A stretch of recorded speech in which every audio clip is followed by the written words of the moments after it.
yesterday, King Charles and Queen Camilla attended a church service at St George's Chapel in Windsor Castle as part of their Easter celebrations. And our guest today is more than at home when it comes to covering big royal occasions. For the last 50 years, one man has been behind the lens, capturing some of the most iconic photographs of the British monarchy.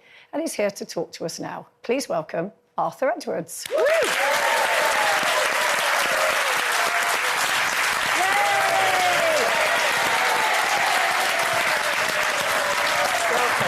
Hello. Hello, hello. Hi, Arthur. Hello, Jane. Hello. How are you? Hi, Janet. Hello. I'm no see. Yep. Now, I wanted to ask you, Arthur, you and I have worked together for years, going way, way back. Right. And I know you're a very devout Catholic. Well, I go to Mass every week, yeah. Yeah. And how are you feeling this morning? Well, I kind of expected it, you know, in many ways. I was in Rome last week, week before last, with the King and Queen, and we was originally going to go to the Vatican, go to the Sistine Chapel and everything, and it all got changed. And we wondered if even the King would get to meet him, but he did. And he was so frail. And, of course, when I saw that stuff with at the weekend when he was waving from the... so weak, you know, it just seemed he was never going to recover. And I was just... when I saw the news, I was like, oh, God. You know, I thought this was, you know... but it's a shock, but... not unexpected. Yeah. And you met him, didn't you? We showed a picture earlier. Have we still got the picture of you? That was when? Just before COVID? Yeah, it was about 2017, I think, 18. And I was in Rome covering, obviously, the Prince Charles and Camilla's visit to Rome. And you don't normally get the pool. You only one person can go in, the pool photographer, you know the rules. Yeah. And I didn't draw the ticket, so I never thought I was going to get in there and see him. And I saw him coming, he was striding in, the Pope, you know, and then the King and Queen arrived, and I was standing there waiting for him to leave, and his Prince's press secretary came out and said, "Put your camera down, come with me." I walked into the room, and Prince Charles was there to greet me, and he turned around, "His Holy Father," he said, "This is a very important man," he said. And you know, how to overcome, you know, and of course, you know, I know that Prince Charles fixed that, and it was just a great moment for me.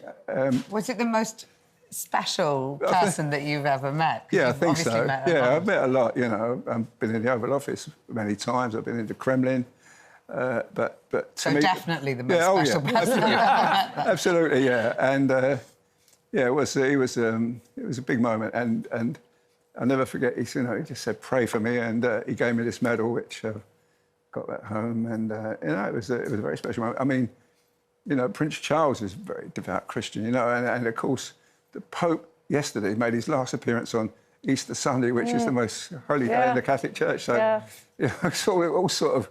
I'm sure he's gone straight up there. Yeah. I mean, there's been a lot of headlines around church services this weekend in particular, and of course we've seen Prince Andrew sort of emerging from the shadows a little bit with... That was an interesting segue. Alongside... well, because it was at church, and we're obviously talking about people going to church on Easter Sunday, but that was quite interesting, I thought, to see him sort of stepping out of the shadows a bit, Arthur. Well, also, I've seen him at the last couple of Sandringhams. I do Sandringham Church every year, and the last couple of years he's been there.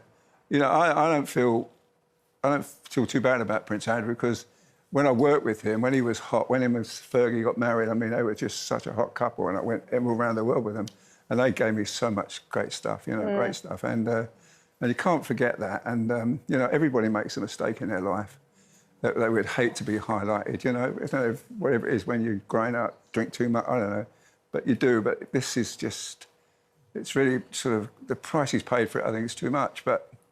You know, we don't forgive people, do we? We just cancel them and that's it, you know, and that's sad, really. Yeah, I think there's a lot of people would disagree with you there. Different opinions about Prince Andrew. But I tell you what I do think is amazing is that relationship Arthur's given us the Christian viewpoint. Well, the thing is, we don't, do we? I mean, it's just a fact, we don't. And look, I don't think he made a big mistake, but he lied on television about he never met the girl, and then he paid her a lot of money, you know, so you don't pay someone millions of pounds if you've never met them. And of course, lots of allegations, but he has denied all of it. But let's move on. I want to talk about your career, and we were talking about King Charles there, but let's sort of go back, because we've got some photos from your long and esteemed career.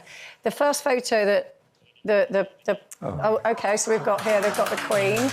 Yeah. We were saying we struggled the other day when somebody was talking about the Queen. We always think of Queen Elizabeth, and of course it's now Queen Camilla. Of course, our late Queen, yeah. Tell us about this photo. Oh, well, this was in the Derby. Every year I go, when the Queen went to the Derby, I went to the Derby, and I never once saw the race.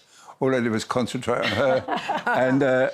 and of course, because she loved racing so much. And when she went to the Derby, she forgot it was an engagement. You know, she just got involved. She was they had a sweepstake in the Royal Suite there, and probably she picked the winning horse. But I mean, she looked like she did in that picture. She was so excited, but I've seen her looking glum there, and I've seen her looking angry, and I've seen her cheering on with the Queen Mother, But, you know, that's my favourite one. Yeah, that's lovely. She has such a great smile. Yeah. You know how they say that, you know, a picture tells 1,000 stories or whatever? I think I've got the quote right.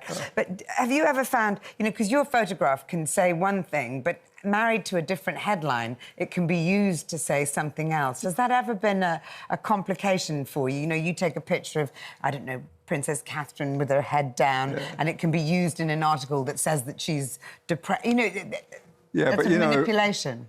When you work for a newspaper like The Sun, you take your chances, you know. And I do the best I can every job, and I put it in, and normally they're pretty fair. Occasionally you get someone to do the thing I hate most when they do blurbs, you know, as though they're speaking or saying something, which, of course, obviously the readers like it, they wouldn't do it, but I don't like it much, no. Arthur, I've got to ask you about the time you actually fell out with King Charles. Was early on when you photographed him, you made a fatal error, which is you showed his bald spot. Oh. Tell us a bit about what happened. I'll tell you what happened, Janet. I was at a polo match and he was rushing off. And as he drove his little sports car away, I noticed this kind of like a large egg on the back of his head. And I photographed it, and then I photographed a profile of him. And I didn't tell anybody. I just drove back to London, printed it up, put it in the picture editor's desk. And the following day was the Queen's Silver Jubilee around London. So I was expected to do that. I get this call saying, oh, we're going to splash on this picture. I said, well, it's the Queen's Jubilee today. Splash means they put it on the front page. And we're going to run this picture to page one. They said, do you want a byline? I said, no, I don't want a byline. I said, yeah, kill me. And I was with a chief reporter then, and he said, you're crazy, that's a great picture. So I had a byline, and the following Wednesday, I turned up at the polo match, and his policeman said, he's going to have a word with you. So, so he comes up to me and he said, are you the man who photographed my bald spot? I said, yes, sir. He said, well, how many people watched it? And I think we were selling like 3.5 million copies a day. And I said, about 10 million people. He said, oh, God, that's the reason everywhere I go, everybody's photographing the back of my head.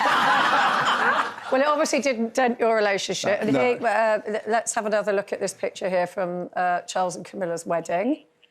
Have we got that one? Here we go. Oh, yeah. She looks stunning. Oh, she is. You feel that he's married the right woman here, don't you? No, she is a fabulous lady. I can't tell you. People say to me, you know, what's she like? I say she's never grumpy, always helps you, always tries to put the best part forward of this royal family. You know, this is a king and queen who woke up every day and their only purpose in life is to do good for others, never for themselves. And have you seen a difference in him since he's married her? He's calmed down. He's fabulous. You know, I remember if you asked him to do something, he would get angry with you. And I remember once we were in Mullet Moor. Mullet Moor is where the Lord Mountbatten was blown up.